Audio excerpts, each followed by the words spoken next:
Falegnameria Paludetto. Da più di 60 anni. Il legno su misura a casa tua.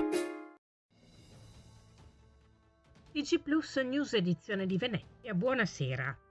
C'è aria nuova in città e con questo slogan inserito anche nella grafica dei nuovi mezzi con cui ATVO ha pensato di accompagnare il percorso ecologico avviato con l'acquisto dei primi 4 bus elettrici e che culminerà nella prossima primavera con l'inaugurazione del nuovo terminal di San Donà di Piave e il completamento della flotta elettrica che si comporrà di 15 nuovi bus elettrici.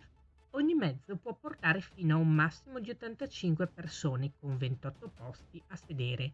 Nei giorni scorsi, inoltre, una parte degli autisti, quelli che saranno destinati al servizio urbano svolto a San Donà di Piave, con i 4 nuovi mezzi e il personale di officina, hanno seguito uno specifico corso di formazione, corso che sarà esteso a tutto il personale.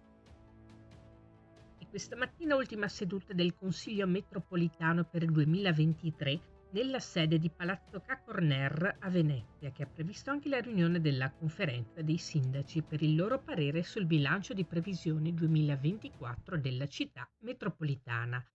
Come più volte ha riportato, si è concluso nel 2019 l'ambizioso obiettivo di azzeramento del debito, passato da 45 milioni di euro a fine 2015 a 0 euro alla data del 30 giugno 2019.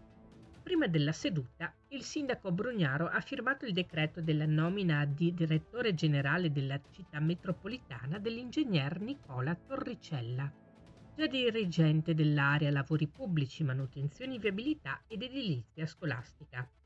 48 anni di Portogruaro ha lavorato Torricella all'autorità portuale di Venezia con vari incarichi, tra cui quello di direttore tecnico.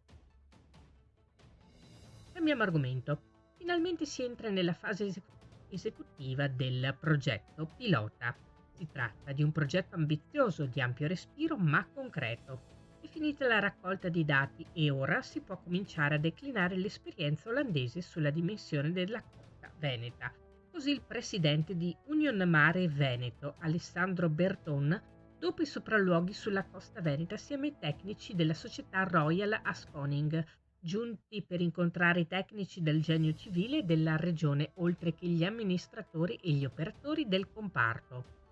Una stesura definitiva del progetto, continua Berton, dovrebbe arrivare in primavera, giusto il tempo per andare poi ad aggredire quei fondi europei che ci auguriamo di intercettare per finanziare le opere necessarie per tutelare le spiagge venete.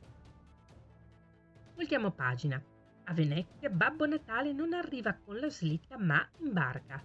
Domenica 17 dicembre il Canal Grande sarà protagonista della nona edizione del corteo acqueo dei Babbi Natale e dell'11ª regata alla Valesana, sempre dei Babbi Natale.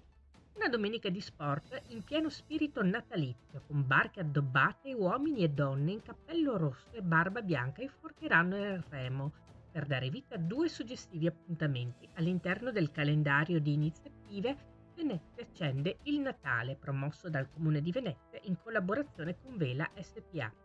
Entrambe le manifestazioni confluiranno in campo dell'Erbaria alle ore 11 circa, dove avverranno le premiazioni. Questa era la nostra ultima notizia. Grazie per essere stati con noi. Arrivederci.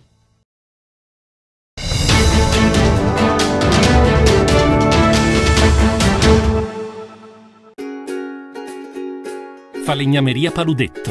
Da più di 60 anni. Il legno su misura a casa tua.